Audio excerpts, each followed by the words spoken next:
Bonsoir bien-aimés et bienvenue à notre temps de solution. Alors, ce soir, j'aimerais juste partager un message très simple avec nous. Et ce message concerne la colère et l'enfant de Dieu.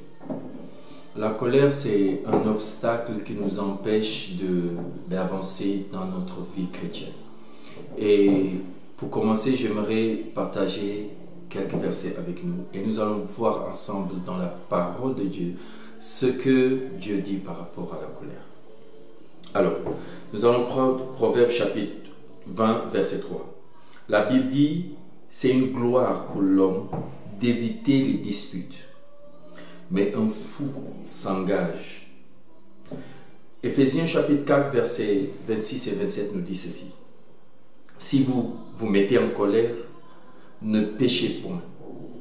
Que le soleil ne se couche pas sur votre colère et ne laisse aucune place au diable. Le diable, c'est notre ennemi. Et la Bible est claire. La Bible dit ne laissez aucune place au diable. Alors, la colère, c'est ce sentiment qui te met mal à l'aise. Quand tu subis une injustice, ou bien quand tu passes par quelque chose qui n'est pas favorable. Amen. Alors, nous allons voir dans la Bible des personnes qui ont réagi par rapport à la colère, par rapport à un sentiment d'insatisfaction et ce que ça produit après dans leur vie. Deuxième livre des Rois, chapitre 1er, verset 12. Élie leur répond. Si je suis un homme de Dieu, que le feu descend du ciel et te consume, toi, tes 50 hommes, et le feu descendit du ciel et les consumant, lui et ses 50 hommes. Alors, c'est l'histoire de Élie qui est parti se réfugier sur une montagne et voilà, on envoie des soldats le chercher. Disons ici 51 ans. Alors l'histoire s'est répétée 2 fois. Élie, au lieu de descendre simplement, mais parce qu'on lui a dit quelque chose, ou bien qu'on lui a dit quelque chose qui n'était pas favorable, il a décidé de tuer 51 hommes. Alors un autre groupe est venu et la même chose s'est passée, ce qui veut dire qu'il a tué 102 hommes. Quand on regarde le fond de l'histoire, on voit la puissance d'Élie. On voit le courage d'Élie. Mais sans se rendre compte, on ne voit pas les 102 hommes qu'il vient de tuer et les 102 veuves qu'il vient de créer. La colère d'Élie ce jour-là a créé 102 veuves. Si ces hommes étaient mariés, et je suis sûr que certains étaient mariés, il a créé le deuil dans la maison de ces personnes. Juste parce qu'on lui a dit, homme de Dieu, descend. En fait, à la limite, c'est un respect. On dit, homme de Dieu, descend. En fait, ils reconnaissent que c'est un homme de Dieu. Et lui, pour prouver qu'il est homme de Dieu, il doit les tuer. On va lire un deuxième passage. 2 Rois chapitre 2 verset 23. Voilà le fils spirituel d'Élie. Alors Élisée, il vient de recevoir l'onction, la double portion d'Élie. Alors après avoir divisé le Jourdain, il marche. Alors des enfants ont commencé à rire. La Bible précise, c'est les enfants. Alors, l'une des choses qu'il faut savoir avec les enfants, ils sont ignorants. Il y a des choses, ils le font parce que c'est leur génération. Un adulte ne va pas aller se foutre de quelqu'un comme ça. Alors, voilà ce qu'ils font. Ils disent, chauve, descend, chauve, chauve, chauve, le chauve. Alors, la Bible dit, il monta de là à Bethel. Et comme il cheminait à la montée, des petits garçons, la Bible précise bien, des petits garçons, sortirent de la ville et se moquèrent de lui et lui dirent, monte chauve, monte chauve. Alors, il n'a pas apprécié ça. C'est un commentaire qu'il n'a pas apprécié. Monde chauve. Élisée était chauve. Pourquoi se fâcher? En fait, je suis noir. Je ne peux pas me fâcher si tu me dis je suis noir, normalement. Peut-être c'est la façon dont les enfants ont pris le jeu. Alors, ces enfants étaient 40. Élisée plutôt, commande à des ours. 2 ours sont sortis et ont déchiré ces 40 enfants. Parce qu'on t'a dit chauve, tu viens de tuer 40 enfants pour montrer que tu es fort. Pour montrer que tu es puissant. Vous savez, la colère entre les mains d'une personne qui est loin devient très dangereux. Devient très dangereux. Alors, en tant qu'enfants de Dieu, nous devons éviter de nous emporter dans la colère. C'est pourquoi la Bible dit d'être tempéré. Tempérance. Tempérance. Mettre de la glace sur quelque chose qui chauffe. Alléluia. Alors, nous allons aller dans le livre de Jean, chapitre 9, verset 54, avant de revenir sur Élie et Élisée. La Bible dit que les disciples de Jésus, Jean et Jacques, voyant cela dire, en fait, Jean et Jacques, ils sont appelés les fils du tonnerre. Les gars, c'était des gars nerveux. Alors, ils disent à Jésus, ils viennent s'adresser à Jésus, parce que Jésus leur avait envoyé pour lui chercher quelque part où dormir, dans une bourg de Samaritains. Alors, il leur dit ceci. Ils disent, Seigneur, si tu veux que nous commandions que le feu descende du ciel et les consume. Tout simplement parce qu'ils avaient refusé d'héberger Jésus. En fait, parce que quelqu'un a refusé de te donner quelque chose que tu lui demandes. Toi, tu décides de faire descendre le feu pour le brûler. Tu veux qu'il meure, tu veux qu'il périsse. Tout simplement parce qu'il t'a dit non, je ne peux pas. En fait, te dire non, je ne peux pas, ce n'est pas un péché. Ce n'est pas un péché. Dire non, je ne peux pas, vaut mieux de dire oui et ne pas faire. Alléluia. Alors, Jésus se tourna vers eux et les réprimanda. En fait, une réprimande, c'est vraiment quelque chose de sévère quand même. Il les réprimanda disant, vous ne savez pas de quel esprit vous êtes animés, car le Fils de l'homme est venu non pour perdre les âmes des hommes. En fait, en agissant ainsi, on perd les âmes des hommes. En étant violent, en étant colérique, on perd les âmes des hommes. Alors, il dit, mais pour les sauver, et ils allèrent dans une autre bourg. Vous savez, il était en train de leur dire, attends, vous n'avez rien compris. En fait, vous pensez que moi je suis venu pour détruire les gens? Non. Pourquoi vous voulez détruire les gens? Ils ne veulent pas, ils ne veulent pas. Ils ne veulent pas accepter, ils ne veulent pas, c'est simple. Ce n'est pas une obligation de le faire.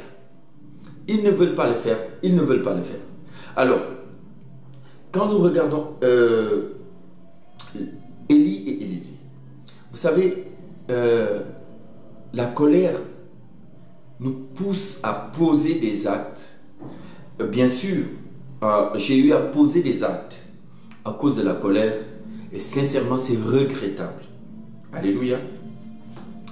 La colère nous pousse à poser des actes, surtout pour moi, par exemple, je bégayais avant et j'étais très colérique.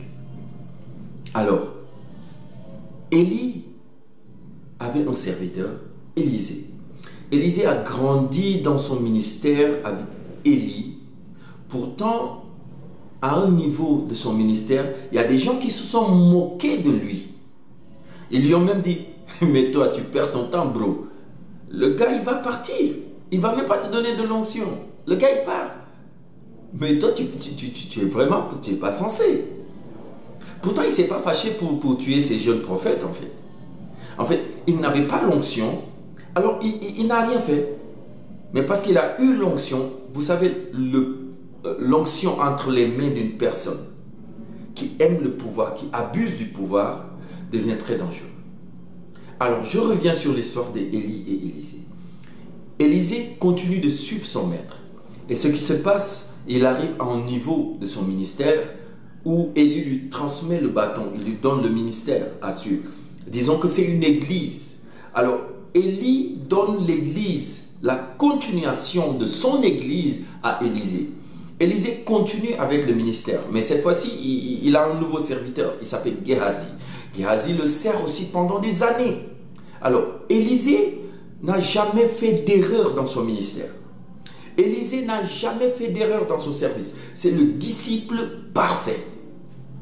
Il n'a pas connu, mon fils, tu sais, tu t'es trompé, voilà, ne refais plus ça, c'est pas bien, on ne fait pas ça, d'accord? Il faut continuer, il faut prier, va, tu jeûnes, tu cherches la face de Dieu, parce que la prochaine fois, vraiment, tu dois éviter ce genre d'erreur. Élisée n'a jamais entendu ça, parce qu'il ne connaît pas ça. Il a toujours bien fait, il a toujours évité de faire des erreurs. Alors cette fois-ci, il a un disciple, Géhazi. Alors Géhazi arrive avec lui à un niveau et Géhazi le sert pendant des années. Il n'a pas fait d'erreur.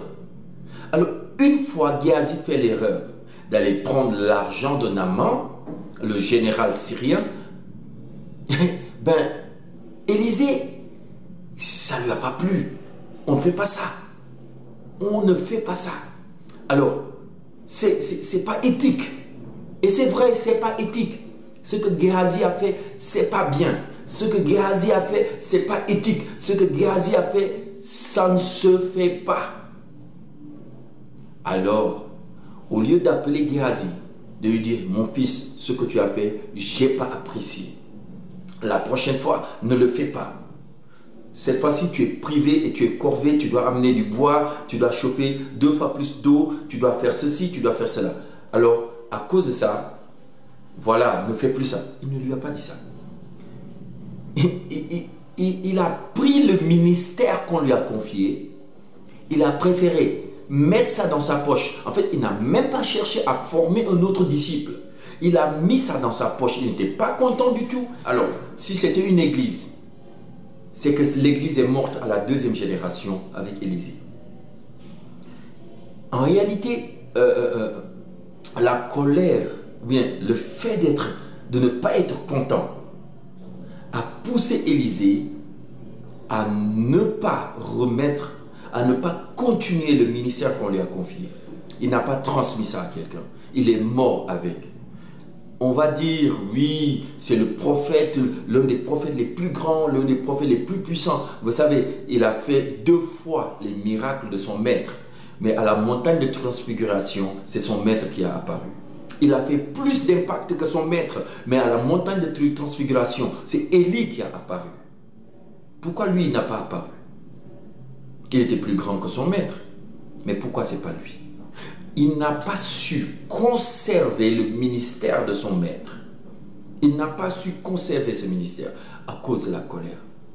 Alors, la colère, c'est quelque chose qu'en tant qu'enfant de Dieu, c'est pas facile à maîtriser, c'est pas facile à gérer. Parfois, ça nous surprend et dans la surprise, nous agissons. Nous sommes humains.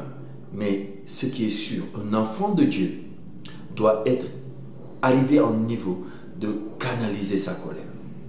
On te fait quelque chose, tu souris. C'est pas parce que tu es faible que tu acceptes. C'est pas parce que tu n'as pas de parole. C'est pas parce que tu n'as pas de personnalité. C'est pas parce que tu es une personne trop faible. Non, non, non, non, non. Rien à voir avec la faiblesse. Ne pas réagir face à la colère ne veut pas dire que tu es faible. Regarder pendant que tu es en colère et ne rien dire et ne pas exprimer ça sur ton visage ne veut pas dire que tu es faible. Ça veut tout simplement dire que tu as le fruit de l'esprit, tu as la tempérance. Tu arrives à contrôler l'émotion de la colère. La colère est humaine, mais le contrôler, c'est spirituel. Alléluia. Sur ce, j'aimerais vous dire bonne soirée et je vous invite demain à l'église Harvest Intercontinental Sénégal qui se trouve à Sacré-Cœur 3, juste derrière la Brioche Dorée après le rond-point JVC. Alors, demain, nous aurons un culte merveilleux qui va commencer à 9 h avec l'école du dimanche. Et à 10 h, nous aurons un culte de louange et adoration avec une parole prophétique de son serviteur qui sera là, ou bien qui va venir vous motiver, qui va vous booster, qui va vous bénir. Que l'Éternel vous